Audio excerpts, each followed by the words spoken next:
여름 단기 선교가 코로나19 때문에 크게 줄어들 것으로 보입니다. 코로나 시국에서 선교를 위한 한국교회 움직임을 취재했습니다. 예장 합동총회가 57회 전국 목사장로 기도회를 열었습니다. 방역수칙을 철저하게 준수하면서 코로나19 종식을 위해 기도한 현장을 다녀왔습니다.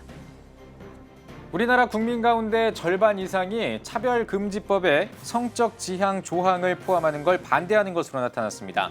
자세한 소식은 잠시 후에 전해드리겠습니다.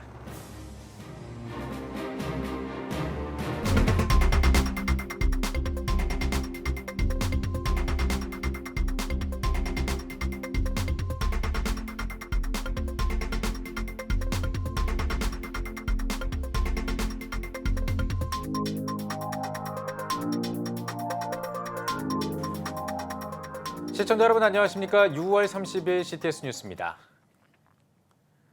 매년 이맘때쯤이면 단기 선교나 비전 트립에 대한 계획과 고민으로 분주했던 한국교회인데요. 올해는 분위기가 확연히 달라졌습니다. 네, 코로나19 때문인데요. 선교계도 우려하고 있습니다. 박세현 기자가 취재했습니다. 더위가 기승을 부리는 시기.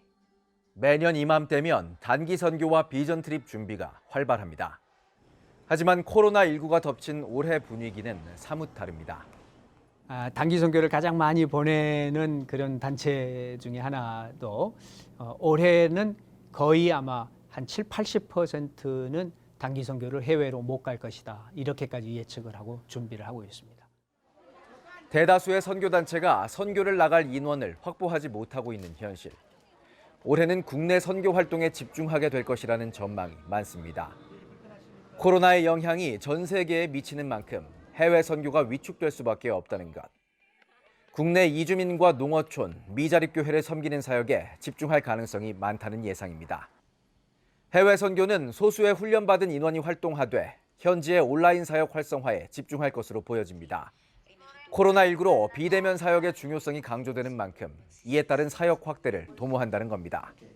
선교지의 디지털화를 위해서 사역하는 사역 개발을 마련해서 한국이 강점이 있지 않습니까? 그래서 이 강점을 선교사님들도 선교사님 디지털화를 도와드려서 이런 전산교육, 영상교육, 편집교육을 좀 도와드리고 선교 현지의 선교 방송국 시스템을 좀 연결을 해드리고 단기 선교를 갔다 와서도 이거는 계속 사역을 계속 지원해주고 알려줄 수 있기 때문에 어려운 환경 가운데 위축되지 말고 부지런히 대안을 찾자는 것이 현장의 공통적인 목소리입니다. 이럴 때일수록 선교단체와 교단, 교회가 복음의 확장을 위해 머리를 맞대자는 겁니다. 단기 선교 팀들을 어떤 식으로 운영을 할 것인지에 대한 것도 이런 변화를 우리가 예측을 하고 그렇다면 구체적으로 올해 우리가 어느 지역에 어떤 전문성을 가지고 가서 섬길 것인지 이런 것도 지금 논의를 하고 각 교회들에서도 그래서 이런 준비를 할 수 있도록 단기 선교 훈련도 같이 했으면 좋을 것 같습니다. 코로나19 장기화로 급변하는 선교 환경. 위기를 넘어 새로운 선교의 패러다임을 제시할 필요성이 요청되고 있습니다. CTS 뉴스 박세현입니다. 대한예수교 장로회 합동총회가 연례 최대 행사인 전국 목사 장로회 기도회를 개최했습니다. 매년 3,000명 넘는 사람들이 한자리에 모여 나라와 민족을 위해 기도해 왔는데요. 올해는 코로나19로 방역수칙을 철저하게 지키면서 약 700명을 대상으로 사전 접수를 받아 진행했습니다. 최대진 기자입니다. 29일 강원도 홍천에 있는 대형 리조트 주차장 입구. 체온 측정과 운진표 작성이 한창입니다. 이어 시설 입구에서 한 번, 행사장 입구에서 또다시 한 번, 총 3차례에 걸쳐 철저한 예방과 방역 수칙을 준수하고 있습니다. 이곳은 대한예수교 장로회 합동총회 제57회 전국 목사장로 기도회가 열리고 있는 현장입니다. 코로나19 사태 때문에 아마 이런 집회에 대해서 많은 국민들이나 또 많은 교우들이 염려를 하고 계시기 때문에 우리가 조심스럽습니다만은 그러나 이 어려울 때일수록 우리 하나님께 기도해야 된다 생각이 돼서 우리가 최강도 그런 방역 대책을 세워서 이렇게 기도회를 지금 진행하고 있습니다. 1964년 시작해 매년 교단 목사와 장로 3천여 명 이상 한자리에 모여 기도하는 교단의 최대 연례 행사입니다. 하지만 올해는 코로나19 사태로 한 차례 일시를 연기했고 700여 명만 사전 접수를 받아 진행했습니다. 개회에 비해서 우리를 회복시키소서를 제목으로 설교한 김종준 총회장은 어려움이 찾아올 때 불평, 원망, 걱정, 염려하지 말고 기도하길 바란다며 코로나19 종식을 위해 무너진 교회와 예배와 신앙과 경제 회복을 위해 뜨겁게 기도하자고 말했습니다. 참석자들은 예배와 일상 회복, 나라와 민족, 코로나19 종식 등을 위해 함께 기도했습니다.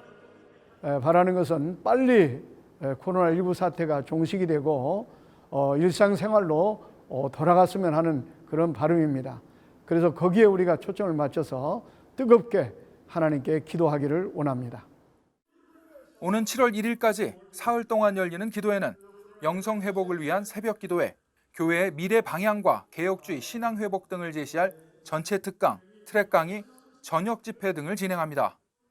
CTS 뉴스 최대진입니다. 기도 선교로 선교의 새로운 패러다임을 열고 있는 세계 기도자 학교가 코로나19로 어려움에 빠진 선교사들을 돕고 있습니다. 또 효과적인 선교 지원을 위해 예장 합동총회 세계 선교회와 업무 협약도 맺었다고 하는데요. 신현철 기자가 취재했습니다. 영적 전쟁의 최전방에 있는 선교사들. 그들은 땅끝 선교지에서 영적 침체와 고갈로 때로는 지치고 우울감에 시달리기도 하는데요. 기도 훈련을 통한 하나님과의 관계 회복이 절실한 상황입니다.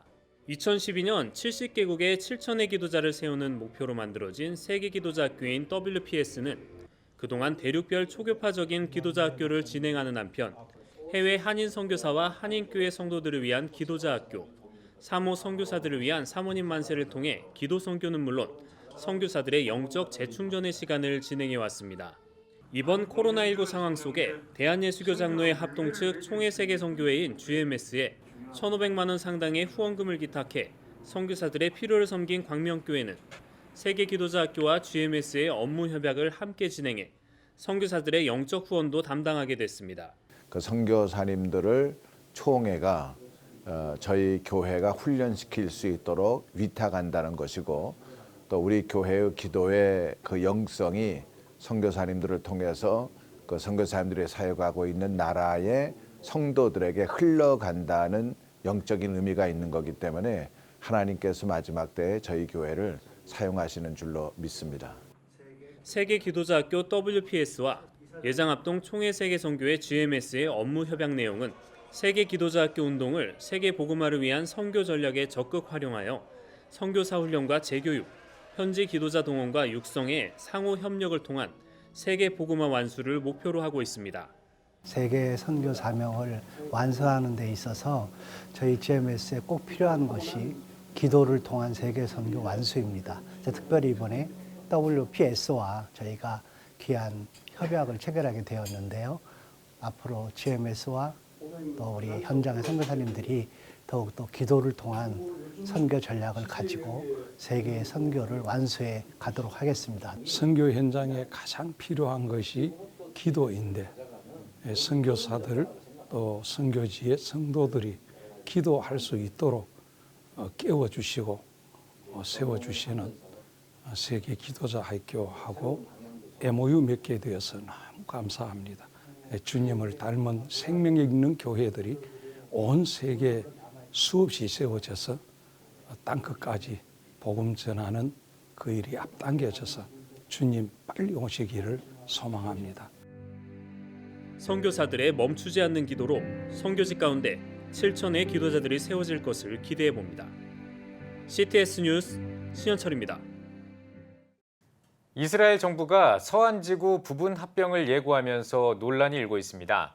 서한지구는 이스라엘이 1967년 전쟁에서 승리에 차지한 뒤 오슬로 협정에 의해 팔레스타인 자치정부와 이스라엘이 3개 지역으로 나누어서 관할해왔던 지역인데요. 이 중 일부를 이스라엘 정부가 공식적으로 이스라엘 영토로 합병하겠다는 계획을 밝히자 안팎에서 반발이 거세게 일어나고 있습니다. 이스라엘에서 박지영 통신원이 전해드립니다. 이스라엘 정부가 서한지구 부분 합병 추진을 시작하기로 한 7월 1일이 다가오면서 이스라엘 내부와 전 세계 각국에 강한 반발이 일고 있습니다. 지난 5월 네타냐후 총리와 간츠 청백당 대표는 연립정부를 구성하면서 서한지군의 유대인 정착촌과 요르단 계곡을 합병하는 법안을 7월 1일부터 표결할 수 있도록 합의했습니다. חבלי ארץ אלו הם מחוזות לידתה וצמיחתה של האומה היהודית. הגיע הזמן להחיל עליהם את החוק הישראלי ולכתוב פרק מפואר נוסף בתולדות הציונות. 이에 유엔 및 유럽연합, 중동 국가들은 이스라엘이 합병을 멈춰야 한다며 강력하게 반대하고 나섰습니다. We strongly urge Israel to refrain from any unilateral decisions that could lead to disannexation of any part of occupied Palestinian territory. The goal is achieving the vision of two states, Israel and an independent, democratic, contiguous, sovereign and viable Palestinian state. If such a move were implemented, it would constitute a serious violation of international law, deal a devastating blow to the two-state solution, close the door to a renewal of negotiations, and threaten efforts to advance regional peace. 그러나 이스라엘이 서한지구 부분 합병을 실제로 의회에서 표결하기 위해서는 몇 가지 단계를 거쳐야 합니다. The Joint Mapping Committee has to come up with a map, and which is the American coordination. And there has to be some kind of political agreement between Netanyahu and Gantz. When those two things happen, there will be a decision to be made in the government or the Knesset. 현재 이스라엘 정부는 위원회를 꾸려 미국과 합병 지역에 대한 세부 지도를 논의하고 있는 중이지만 극우 진영과 진보 정당들의 반대에 부딪혀 완료되지 못하고 있는 상황입니다. 한편 팔레스타인 자치정부는 이스라엘이 서한지구 합병 계획을 포기하지 않으면 1967년 분계선을 기준으로 팔레스타인 국가 수립을 선포할 것이라고 말했습니다. 여리고 등 서한지구 아랍 도시들뿐만 아니라 텔아비브, 예루살렘에서도 잇따라 시위가 일어나고 있는 가운데 이스라엘이 오는 7월 1일 서한지구 합병 안건을 의회에서 표결할 수 있을지 주목되고 있습니다. 이스라엘에서 CTS 뉴스 박지영입니다. 우리나라 국민 가운데 절반 이상이 차별금지법에 성적 지향을 포함하는 것을 반대하는 것으로 나타났습니다. 한국기독문화연구소가 여론조사 기관에 의뢰해 진행한 설문조사 결과 응답자 가운데 55.2%가 차별금지 항목에 동성 사이의 성행위를 포함하는 성적 지향을 포함하는 것에 반대하는 것으로 조사됐습니다. 또 차별금지법 처벌 조항과 관련해서는 46%가 반대한 반면 찬성은 32.3%에 그친 것으로 나타났습니다.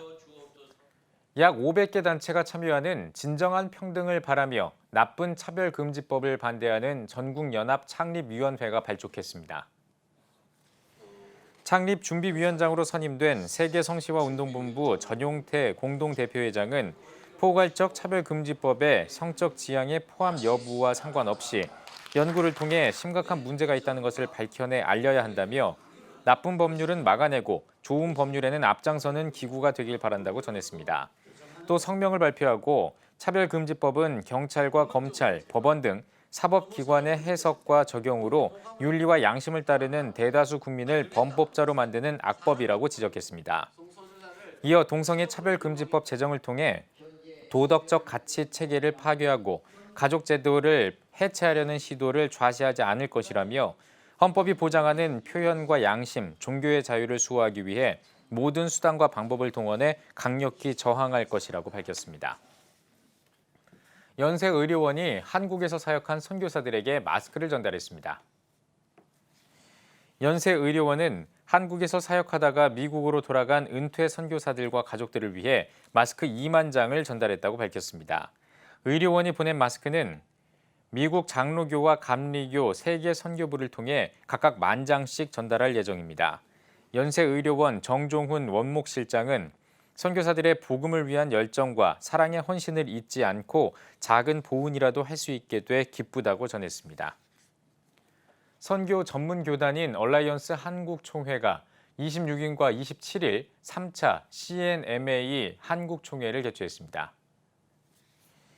첫날 개회에 이어 열린 총회 환영축제에서 이한규 총회장은 이번 총회가 하나님의 은혜 가운데 좋은 결정과 거룩한 도전을 하고 깊은 만남도 이루는 거룩한 총회가 되길 바란다고 환영사를 전했습니다. 이어 존 스톤보 CNMA 총재와 주라 야나기하라 AWF 이사장의 영상 환영사, KWMA 조용중 사무총장의 격려사, 패스브레이킹 기도연구원 김성년 원장이 축사를 전했습니다. 교단을 초월하고 또 어떠한 그 신앙 노선을 초월하고 정말 오직 예수를 위해서 복음이 증거된다면 저희들은 그것을 함께 연합하여 세계 복음화 또 다시 오실 그 예수 그리스도를 위해서 열심히 일하기 위해서 이번 총회에 저희들이 이렇게 함께 모였습니다. 2018년 4월에 교회와 선교단체를 중심으로 창설한 얼라이언스 한국총회는 한국교회 주요 교단, 선교단체들과 협력하며 국내외 선교에 주력하고 있습니다. 대뉴욕지구 한인교회협의회가 6.25 70주년을 맞아 특별 기도회를 개최했습니다. CTS 뉴욕 방송을 통해 생중계된 이날 기도회에는 뉴욕 한인회와 뉴욕 총영사관 등 뉴욕 한인사회를 대표하는 정관계 인사들이 함께 참석했습니다. 행사를 주최한 뉴욕 교협 회장 양민성 목사는 한국전쟁에 참가한 참전 용사들의 숭고한 희생과 하나님의 특별한 보호하심이 대한민국을 전쟁에서 지켜주셨다며 기도회를 주최한 소감을 밝혔습니다. 우리가 누리고 있는 대한민국의 자유와 평화는 이렇게 피 흘리며 참전해준 용사들의 헌신을 바탕으로 세워진 것을 기억하며 우리는 하나님 앞에 감사의 기도를 드릴 수밖에 없습니다. 이에 우리들은 하나님의 특별하신 이 은혜와 보호하심을 기리면서 오늘 70주년을 맞이하는 저희 모두가 하나님 앞에 특별한 기도와 감사를 드려야 될 줄로 믿습니다. 2부 기도회에서 참석자들은 코로나19 퇴치와 뉴욕 교계를 위해 합심으로 기도하는 시간을 가졌으며 뉴욕 한인회 찰스 윤 회장의 격려사와 미 한국전 참전용사회를 대표해 참석한 하세종 수석 부회장의 6.25 특별 소감 발표가 이어졌습니다. 한편 뉴욕 교협은 미 한국전 참전용사회 회원들을 위해 손세정제와 마스크를 전달했으며 뉴욕 한인회도 감사패와 함께 방호복 700벌을 전달했습니다.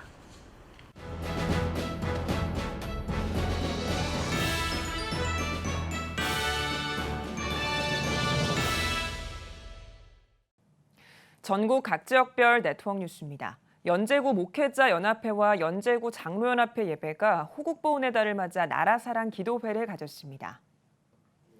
예배에서 연제구 목회자연합회 증경회장 권혁길 목사는 우리의 많은 문제들은 탐심에서 시작한다며 탐심을 버리고 하나님에게 돌아가는 회개의 기도가 나라와 민족을 살릴 것이라고 말씀을 전했습니다. 이어진 기도회에서 참석자들은 코로나19 극복과 지역교회의 예배 회복, 부산시와 다음 세대, 가정을 위해 뜨겁게 기도했습니다. 예장통합경안노회 양성평등위원회가 온양 순복음교회 안호성 목사를 초청해 영적 각성 집회를 개최했습니다. 안동교회에서 진행한 이번 집회는 통합경안노회 양성평등위원회 소속 목회자들과 200명이 넘는 성도들이 참석한 가운데 오전과 오후 1일 특강 형식으로 진행됐습니다. 코로나로 침체된 영적 분위기를 쇄신하기 위해 마련한 집회에서 강사로 나선 안호성 목사는 목회자 자녀로서 하나님이 역사하신 자신의 삶을 간증하며 성도들에게 믿음을 가지고 기도하고 도전하라고 강조했습니다. 울산 지역 북방 선교회인 갓브릿지가 센터를 개소했습니다. 중국에서 탈북민을 돕고 목회자를 훈련하는 왕 선교사는 예수를 믿는 것은 좁은 길로 가지만 결국엔 생명의 길로 통한다며 교회 연장선상에 있는 갓브릿지를 비롯한 선교단체가 단단히 서서 제 역할을 잘할 수 있도록 우리 모두 기도와 물질로 동참해야 한다고 전했습니다. 지난 2009년 9월 북한을 위한 기도 모임으로 시작한 갓브릿지는 북한 회복의 달이 울산 지역 교회와 세터민의 연결고리, 북한 관련 사업을 통합하는 다리의 역할을 하기 위해 북한 학교 운영, 중국 내 탈북자 및 북한 기아 돕기 등 다양한 사역을 펼치고 있습니다. 전주 사랑의 교회가 부산 제2영도교회 심선미 성도를 초청해 1일 전도 집회를 가졌습니다. 심선미 성도는 자유롭지 못한 영혼과 육신의 구속 상태 속 힘겨웠던 무속인의 삶을 전하며 기도 중에 보였던 십자가의 환상과 CTS를 통해 하나님을 영접하며 찾아온 평안과 기쁨을 전했습니다.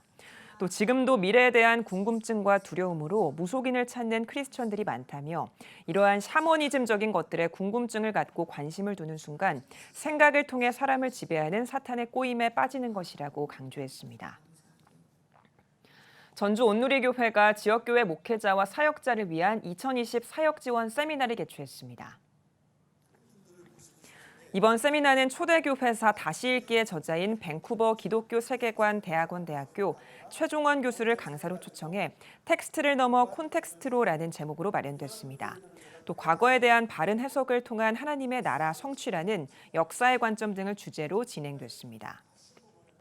대한예수교 장로회 합동총회 목포 영락교회가 교회 설립 64주년 기념 감사예배와 임직식을 가졌습니다.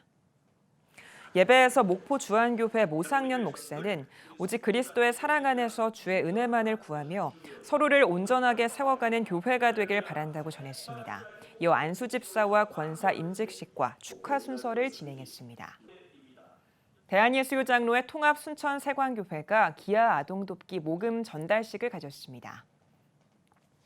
앞서 열린 예배에서 설교를 전한 순천 세광교회 김진영 목사는 약하고 작은 자들을 섬겼던 예수님을 본받아 편견과 선입견을 버리고 이웃을 사랑하는 성도들이 되길 바란다고 전했습니다. 이어 기아대책에 우간다 코로나19 긴급 키트 지원금 150만 원을 전달했습니다. 순천 세광교회는 말씀으로 새로워지는 교회를 표어로 말씀과 기도로 성도들의 영적 성장과 지역을 섬기는 일에 힘쓰고 있습니다. 기독교대한감리회 중부연회 22대 감독을 지낸 고 최세웅 목사의 천국 환송 예배가 계산중앙교회에서 드려졌습니다. 계산중앙교회 원로 목사인 최세웅 감독은 46년의 목회 여정을 마무리하고 지난 6월 25일 향년 84세로 하나님의 부르심을 받았습니다. 천국 환송 예배에서 기감 감독회장 직무대행 윤보환 감독은 최세웅 감독은 오직 복음과 전도를 외치며 민족 복음화와 세계 선교에 앞장섰던 믿음의 선배이자 하나님의 사람이었다며 감독님을 본받아 믿음의 삶을 살기 위해 다짐하는 계기가 되길 바란다고 전했습니다. 고 최세웅 감독은 동북아 선교회 초대회장, 감리교 신학대학교 재단 이사장, 한국-일본 복음선교회 4대 대표회장 등을 역임하며 한국교회 부흥과 일본 선교에 앞장서 왔습니다. 피스랜드 미션 이사 위촉 감사예배가 고양 예수인교회에서 열렸습니다. 말씀을 전한 피스랜드 선교회 김달수 목사는 북방을 포함한 모든 세계에 구원받지 못한 자들에게 평화의 복음을 전하는 그리스도의 사신이 되는 놀라운 축복을 주셨다며 평화의 집인 교회를 세우고 확장하는 이 사역이 활발하게 이루어질 수 있도록 피스랜드 미션이 잘 진행되길 바란다고 전했습니다. 이어 KWMA 사무총장 조용중 목사는 주님이 피스랜드를 통해 크게 영광을 받으시고 북방에 있는 많은 열방들이 그리스도 앞으로 돌아오는 날을 보게 되길 바란다고 격려했습니다. 2부 행사에서는 지난 15년간의 피스랜드 선교회 소개와 신임이사 위촉식 등을 진행했습니다. 우리 피스랜드의 북방 선교는 좀 포괄적이고 그것은 통일에 우리가 연결되는 그러한 선교다. 하나님 앞에서 전문인으로서 이런 선교에 이쪽에 새로운 그 바람, 새로운 패러다임을 보여주는 그런 선교회가 되기를 저는 소망합니다. 대한예수교 장로회 통합 제주노회 소속 대화교회가 창립 감사 예배를 드렸습니다. 예배에서 말씀을 전한 예장통합 제주노회장 박영철 목사는 주님의 말씀을 항상 붙잡고 지역 복음화와 영혼 구원을 위해 앞장서 나가는 교회가 되길 바란다고 강조하면서 모든 교회는 하나님이 계획하시고 세우셨다는 것을 기억하고 주님께 순종하는 교회가 되길 바란다고 전했습니다. 감사 인사를 전한 대화교회 김관주 목사는 주님이 채워주고 함께해 주셔서 아름다운 교회를 설립할 수 있었다며 하나님과 늘 함께 대화하는 교회, 다음 세대를 위한 교회가 될 수 있도록 최선을 다하겠다고 밝혔습니다.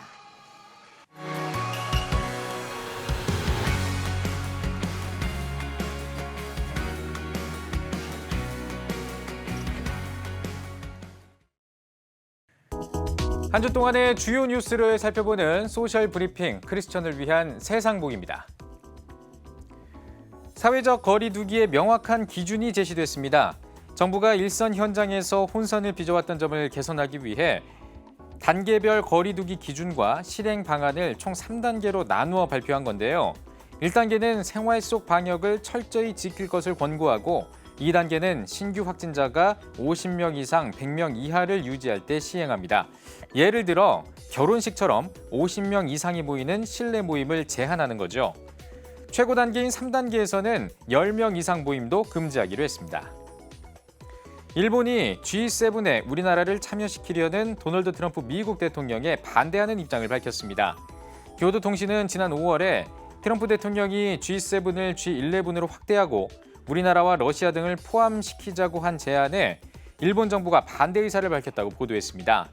일본 정부는 중국과 북한에 대한 우리 정부의 태도를 문제 삼은 것으로 전해졌는데요. 우리나라의 G7 참여에 대해 일본 정부가 공식적으로 반대 입장을 내놓은 건 이번이 처음입니다. 서울을 방문했던 외국 관광객 가운데 절반 이상이 다시 서울을 찾았습니다. 서울시와 서울관광재단에 따르면 다시 서울을 찾은 외국인 관광객은 50.2%였고 만족도는 5점 만점에 4.34점이었습니다. 다시 방문하겠다는 응답은 4.39점으로 모두 작년보다 늘어났는데요. 외국인들이 서울을 찾은 이유로는 여가와 휴가를 즐기기 위해가 약 70%로 가장 높았고 쇼핑과 식도락 관광이 뒤를 이었습니다. 또 가장 많이 방문한 곳은 명동이었고요. 외국인이 선호하는 지역은 강남이 인사동을 제쳤습니다. 오랜만에 우리 유통업계가 활짝 웃었습니다. 그동안 코로나19 때문에 많은 어려움을 겪었던 유통업계가 바로 대한민국 동행 세일 덕분에 주말 매출이 크게 늘어난 건데요. 유통업계에 따르면 동행 세일 기간에 맞춰 세일을 시작한 롯데백화점은 작년과 비교해 매출이 약 21% 올랐고요. 백화점뿐만 아니라 대형마트도 지난주와 비교해서 약 7%가량 매출이 증가한 것으로 보고됐습니다. 백화점 관계자는 제조업체들이 세일을 진행하고 백화점과 마트도 혜택을 늘리자 소비자들이 반응한 것으로 본다고 분석했습니다. 전 세계가 코로나19 백신을 개발하고 있는데요. 중국과 영국, 호주가 최종 임상 3상 시험에 들어갔습니다. 세계보건기구는 영국이 가장 앞서 있고 임상 2상 시험을 하고 있는 미국도 크게 뒤지지 않는다고 밝혔는데요. 하지만 일부에서는 백신 개발이 예상보다 오래 걸릴 수도 있다고 우려하고 있습니다. 신의 유물을 두고 도발적인 논쟁을 벌이는 연극 라스트 세션이 다음 달 10일에 국내에서는 처음으로 공연합니다. 무신론자인 프로이트와 기독교 변증가인 C.S. 루이스. 두 지성은 실제로는 단 한 번도 만난 적이 없지만 연극 속에서는 신의 존재를 놓고 극적인 논쟁을 이어갑니다. 미국의 극작가 마크 세인트 저메인의 창작극인 라스트 세션. 최근에 로맨틱 코미디 1세계 대학로에서 찾아보기 어려운 묵직한 느낌의 작품이라는 점에서 주목받고 있습니다. 배역과 실제 인물의 싱크로율을 높이기 위해 연기 경력을 합쳐 100년이 넘는 배우 신구 씨와 남명열 씨 등이 열연합니다. 네, 지금까지 소셜 브리핑 크리스천을 위한 세상복이었습니다.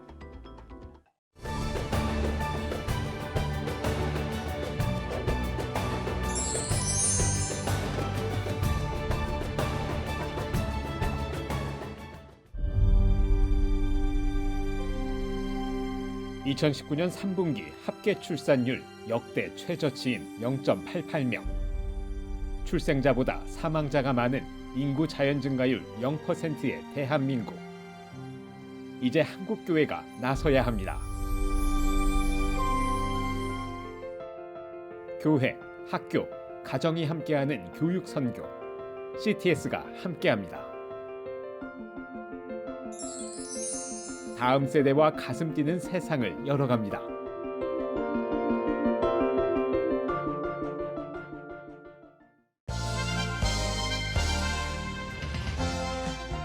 여러분은 지금 CTS 뉴스를 시청하고 계십니다. 영혼 구원과 이웃을 사랑하는 일은 교회의 본질이자 사명입니다. 이 두 가지 사명을 함께 실천하는 선교 복지를 미래 한국교회의 지향점으로 제시하는 움직임들이 활발한데요. 네, 오늘 뉴스 더보기 시간에는 선교와 복지를 목표로 한 융합형 기독인재 양성에 관한 이야기를 나누겠습니다. 아세아연합신학대학교 손신 교수 스튜디오에 나오셨습니다. 교수님 안녕하십니까? 네, 안녕하세요. 네, 반갑습니다. 네, 반갑습니다. 자, 한국교회가 예수 그리스도의 사랑을 실천하기 위해서 대사회적으로 여러 가지 이제 섬김들을 해왔는데요. 한국교회의 대사회적 섬김 사역 어떤 것들이 좀 있을지 짚어주시죠.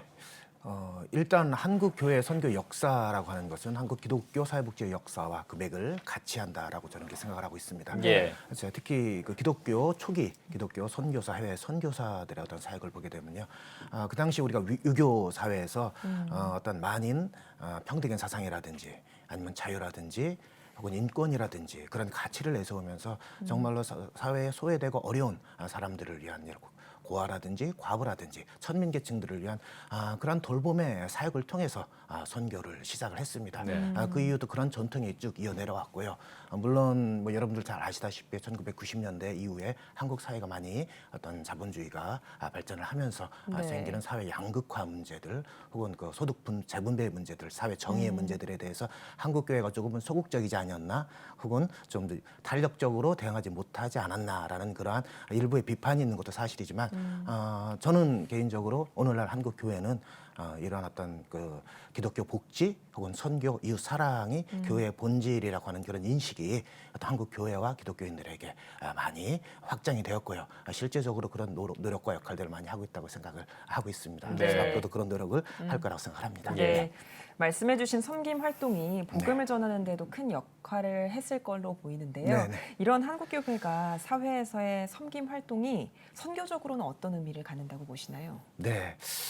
대사회적 섬김이라고 하는 그런 그 의미를 저는 어떤 그 당위성의 측면과 그리고 어떤 방법론의 측면에서 조금 달리 생각해봐야 되지 않나 그런 생각을 하고 있습니다. 네. 지금 저희가 함께 말씀 나누는 것처럼 어떤 기독교 사회복지 이 어떤 당위성은 이제 많은 한국 교회와 교인들이 그것을 인정을 하고 받아들이고 있습니다. 네. 그렇지만 그 방법론적인 측면에 있어서는 아직까지는 성경에 얘기하는 성경적 복지라고 저는 말씀드릴 수 있는데 성경적 복지에서 얘기하는 그런 방법론을 아직 충실히 따르고 있지 못하는 게 아닌가라는 그런 생각을 하고 있습니다. 예. 잘 아시는 사마리아인의 비유 이야기 잘 아시겠지만 사실 그 율법 학자가 예수님한테 영생에 대해서 물어봤잖아요. 근데 예수님의 대답이 오히려 율법 학자가 물어본 대답을 다시 질문을 하죠. 누가 율법학자의 질문은 누가 나의 이웃이오니까? 라는 질문에 누가 그 사람 강도 만난 자의 이웃이 됐는가? 라는 그런 대답을 하시면서 가서 너도 그와 같이 하라는 말씀을 하고 있습니다.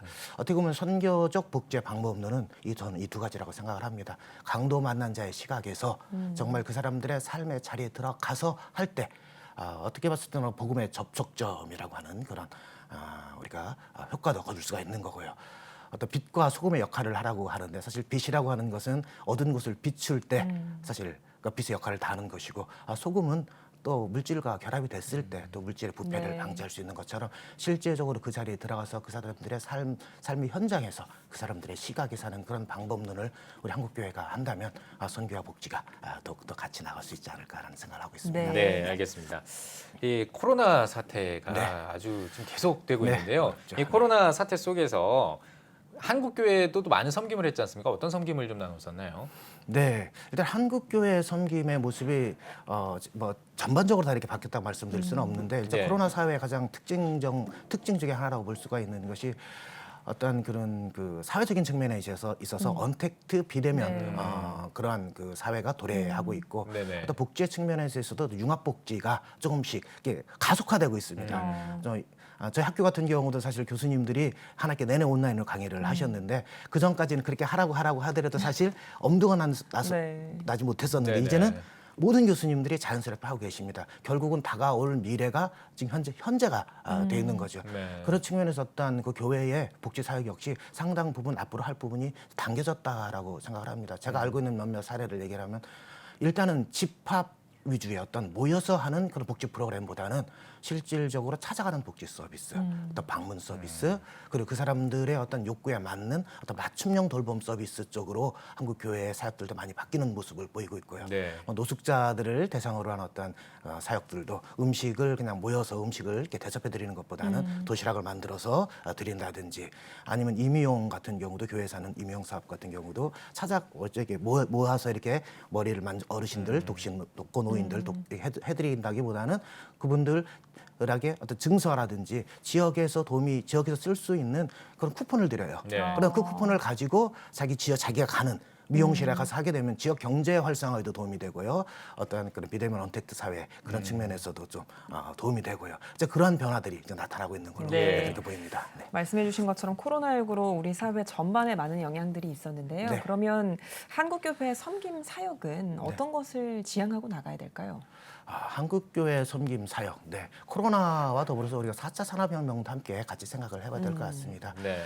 일단 정치적인 측면에 있어서는 이제 큰 정부가 다시 귀환할 거라고 생각을 합니다. 예. 큰 정부의 귀환이라고 하는 의미는 다시 말해서 정부의 조직이 커지고 재정이 많아짐으로써 정부의 재정 적자가 어려워진다는 그런 예. 적자가 커진다는 그런 문제가 있을 수가 있는 거고요. 또한 경제적인 측면에 있어서는 일자리의 문제들, 그렇죠? 경제 양극화, 일자리 양극화의 문제들이 앞으로 심각한 문제가 될 네. 거라고 생각을 합니다. 또 복지에 대한 그 욕구도 보편적 복지를 자꾸 이렇게 국민들이 요구를 하게 되죠. 네. 아시는 바와 같이. 그런 측면에서 보면은 돌봄이 필요한 취약계층, 사회적 약자들에 대한 그분들의 삶은 더욱더 어려워질 거라고 생각을 합니다. 예. 결국은 그분들의 삶에 우리가 직접 들어가서 할 수 있는 그런 역할을 해야 되는데요. 그래서 아주 짧게 말씀을 드리면 시간이 적으니까 네네. 크게 첫 번째는 어떤 돌봄 책임의 부분에 있어서 책임의 공유가 빨리 이루어질 거라고 생각을 합니다. 네. 국가가 주도가 되는 것도 아니고요. 민이 주도가 되는 것도 아니고요. 비영리가 주도가 하는 것도 아니고 영리가 주도가 되는 것도 아니고 모든 사회가 함께 그 책임을 공유하는 그 시대가 앞당겨질 거라고 생각을 합니다. 네. 이제 그런 측면에서 봤을 때 사실 우리 기독교는 복음에 대한 유일성과 그 복음을 가지고 나가야 되는데 네. 다른 사람들과 함께하는 그 차이를 어떻게 존중하고 나가느냐 그런 측면에 있어서 우리의 본질을 잘 지켜나가면서 특히 디아코니아적인 어떤 기독교 복지 정신을 잘 지켜나가면서 그런 역할을 하는 것이 상당히 중요하다고 생각을 하고 있습니다. 네, 알겠습니다. 이 선교복지를 할 때 이 각 기관이나 지자체와 협력한다면 더 높은 시너지 효과를 낼 수 있을 것 같은데 혹시 그런 방안 같은 게 있다면 좀 소개해 주시죠. 저희 학교에서 하는 걸 잠깐 소개해서 말씀드릴게요. 네. 저희 학교가 아주 양평에 있는 작은 신학교입니다. 예. 사정수도 많지 않고요. 그렇지만 양평에서 모든 국민들이 알 정도로 지역사회에 그래도 많은 그 영향력을 미치려고 노력을 해왔습니다. 예, 그러니까 예. 그래서 저희가 지금 양평군하고 여가부라든지 복지부로부터 다양한 복지 프로그램들을 저희가 이렇게 위탁 받아서 운영을 해서 사실 1년에 수십억 원을 지금 저희가 운영을 하고 있는데요. 네. 이제 그렇게 하게 되는데 크게 세 가지가 있습니다. 첫 번째는 지역에 있는 정말로 우리가 나가서 돌봄이 필요한 분들이 누군지에 대한 그 분석이라 그럴까요? 이거 조사라든가 욕구 조사 같은 걸 저희가 철저하게 했습니다. 그래서 나왔던 게 다문화와 장애인과 노인이었습니다. 예. 그래서 그다음에 저희가 했던 게 양평군으로부터 위탁받은 사업이 그리고 두 번째 생각했던 게 저희 학교의 정체성입니다. 비전입니다. 아세아 복음화, 세계 선교. 다문화니까 국제적으로는 글로벌이지만 지역적으로는 로컬이 되신 글로컬의 어떤 그런 정신에 따라서 지역을 섬기는 교회, 특히 다문화를 섬기는 교회로 나가서 다문화 가족 지원센터, 건강가정 지역센터를 이제 11년째 되는 것 같습니다. 네네. 저희 위탁 운영하고 있고요. 네. 그 노인들을 위해서 노인 맞춤 돌봄 서비스를 저희가 위탁 운영하고 있고 이제 그런 사업들을 하고 있습니다. 그렇군요. 네. 예. 말씀해주신 소외 이웃들의 삶에 직접적으로 들어가서 그들을 돕는 성경적인 복지를 한국교회가 잘 해내기 위해서는 어떤 역할을 좀 해야 할까요? 네. 일단 복지라고 생각하면 여러분들이 우리가 주는 거라고 생각을 할 수가 있습니다. 성경에 나오는 복지라고 하는 것은 그냥 주는 복지가 아닌 그러니까 자선이 아닌 자조의 방법론을 사용을 합니다. 뭐 레위기에 나오는 이삭줍기 규정이라든지 아니 희년제도라든지 아니 부채탕감법이라든지 그 모든 것을 보면 스스로 자신의 힘으로 일어설 수 있도록 자조의 방법. 그래서 사회복지라고 하는 것은 일반 사회복지도 마찬가지입니다. 그 사람이 자신의 삶을 책임감 있게 살아갈 수 있도록 또 결과에 책임질 수 있도록 그 사람을 변화시키고 역량을 강화시키고 자원을 연계시키는 게 사회복지거든요. 자, 그런 측면에서 봤을 때 이러한 성경적 복지와 선교 복지에 대한 아까도 말씀을 드렸지만 한국 교회가 당위성은 아는데 거기에 대한 그 교인들이 전반적인 인식 같은 부분은 아직까지 더 강화될 필요가 있다고 생각을 합니다. 예. 일단 신학교의 입장에서는 그러한 이론을 개발을 하고요. 특히 어떤 신대원 프로그램과 같은 그런 학생들 교육이라든지 훈련 프로그램에 그런 것들을 적용을 해야 될 거라고 생각을 하고요. 각 교회들은 교인들을 그런 어떤 이런 성경적 복지에 대한 그 정신을 잘 교육을 시키고 더불어서 어떤 그 사역을 담당하는 전문가들이 목사님 하는 경우들도 많이 있고 평신도 하는 경우가 또 있거든요. 그냥 주는 건 아무나 할 수 있지만 제대로 된 변화를 하기 위해서는 제대로 된 교육과 전문성을 갖춰야 됩니다. 이제 그런 것들을 갖출 수 있도록 해야 되고요. 또 어떤 성공 사례라든지 아니면 구체적인 실천 전략 같은 것을 공유할 수 있어야 될 거라고 생각을 하고 또 교단적인 차원에서 한 가지만 더 말씀을 드리면 교단적인 차원에서 사실 제가 이렇게 다른 어떤 그 위탁 사업하는데 이렇게 심사를 나가다 보면요. 최근에 있었던 일입니다. 어느 모 지역에 있었던 노인복지관에 제가 위탁 심사를 나갔는데 기독교 기관이 3군데가 들어갔고 불교가 1군데가 들어갔습니다. 불교가 됐습니다. 그 이유는 기독교 기관은 개교회가 들어옵니다. 근데 불교는 조계종이 들어옵니다. 예. 그러니까 기본적인 처음에 정량 평가를 하고 그걸 바탕으로 면접이라고 하는 정성 평가가 들어가는데 정량 평가에서 너무 차이가 나는 거예요. 그러니까 도저히 교회 세계가 조계종을 이길 수가 없는 거죠. 그것을 할 수 있는 유일한 방법은 각 교회 교단들이 법인으로서 각 교회가 각 지역에서 그런 역할을 할 수 있도록 행정적 지원을 하게 된다면 충분히 그런 부분을 우리가 극복할 수 있다고 이제 그런 생각을 합니다. 예, 알겠습니다. 지금 시간이 많이 가서요. 이제 네. 좀 짧게 답변을 드려야 될 것 네, 같은데요. 알겠습니다. 그래도 듣고 싶기 때문에 네, 네. 짧게라도 좀 듣겠습니다. 선교 복지를 활성화하기 위해서 아시아연합신학대학교는 어떤 전략을 좀 가지고 계신지 아주 짧게 2가지만 말씀드리겠습니다. 저희 학교 이름이 선교문화복지학과입니다. 네. 그리고 저희가 앞으로 저번에 말씀드렸겠지만 융합형으로 해가지고 저희가 학부제로 바뀝니다. 네. 선교와 복지를 같이 하는 제일 큰 이유가 선교적 삶을 살아가는 전문 사회복지사 양성이라는 게 제 첫 번째. 네. 선교가 꼭 해외에 나가서만 할 수 있는 선교가 아니라 내가 살아가는 삶 속에서 내 이웃을 대상으로 하는 선교적 삶을 살아가는 전문성을 가진 사회복지사. 네. 두 번째는 융합형 사회복지사입니다. 융합이라고 하는 창의 융합을 의미합니다. 예. 그래서 저희 학교 들어오는 이제 앞으로 모든 사회복지 학생들은 사회복지만 공부해서는 졸업할 수가 없습니다. 교육을 같이 공부하든지 상담을 하든지 아니면은 신학을 하든지 선교를 하든지 언어를 하든지 최소한 2개 이상의 전공을 해야만이 이렇게 졸업할 수 있는 그런 융합 학부제를 저희가 시행하고자 하고 있습니다. 예, 알겠습니다. 네, 오늘 뉴스 더보기 시간에는 아시아연합신학대학교 손신 교수와 함께 이야기 나눠봤습니다. 교수님 나와주셔서 고맙습니다. 고맙습니다. 네, 감사합니다.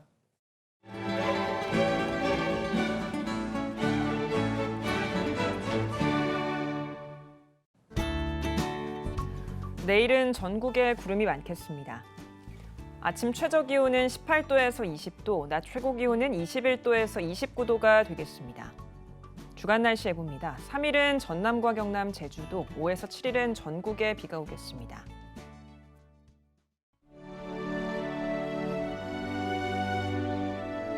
백만인 기도운동에 새롭게 참여하신 분들입니다.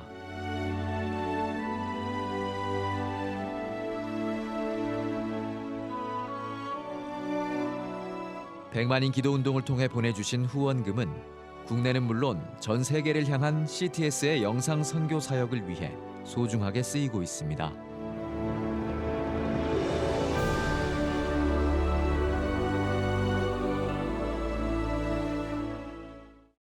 CTS 뉴스 오늘 순서 여기까지입니다. 시청해주신 여러분 고맙습니다.